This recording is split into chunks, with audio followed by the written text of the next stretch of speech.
अच्छा जी, यहाँ पर ऑब्वियसली हमें कीमा लेना है, तो कीमा यहाँ पे मेरे पास मौजूद है। ये मेरे पास 400 ग्राम। इसमें जाएगा एक ब्रेड का स्लाइस, चॉप की हुई प्याज, तो डालेंगे हम यहाँ पे तंदूरी मसाला मेरे पास रखा है। तकरीबन इसमें शामिल करेंगे भर के हम 1 टेबलस्पून शामिल करेंगे बारबेक्यू सॉस। अच्छा, इसको मैं पीसूंगी, पीसने के बाद हम इसकी पैटी बनाएंगे और फ्राई कर लेंगे। मैं इसको पीसती हूँ।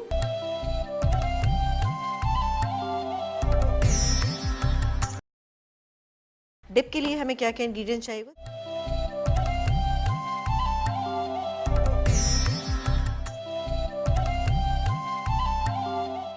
इसको अब मैं मिक्स कर लेती हूँ।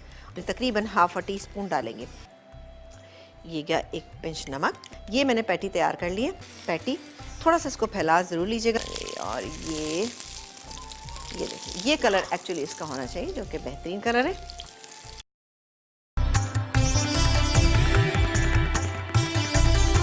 यहाँ पर मैंने असेंबलिंग शुरू कर दी। अब ये जो सॉस मैंने यहाँ पे बना के रखा था, एक तो मैंने सर्व भी कर दिया, थोड़ा थोड़ा मैंने इसमें नीचे डाला, सैलेड लीव लगाए, पैटी रखी, उसके ऊपर हमने ये टमाटर के स्लाइस लगाए, और चीज़ी है तो हमने इसमें चीज़ जो है, चीज़ का स्लाइस जो है ये गया। इसमें हम इंग्रेडिएंट जो रहते हैं ये डाल देते हैं। थोड़े से अनियन रिंग्स हैं, ऊपर से ये सॉस डालेंगे और इसको सर्व कर देंगे। 1 टीस्पून इसके ऊपर ये जो हमने बहुत ही अच्छी सी डिप बनाई थी वो डालेंगे। इसको हम अब कवर कर देंगे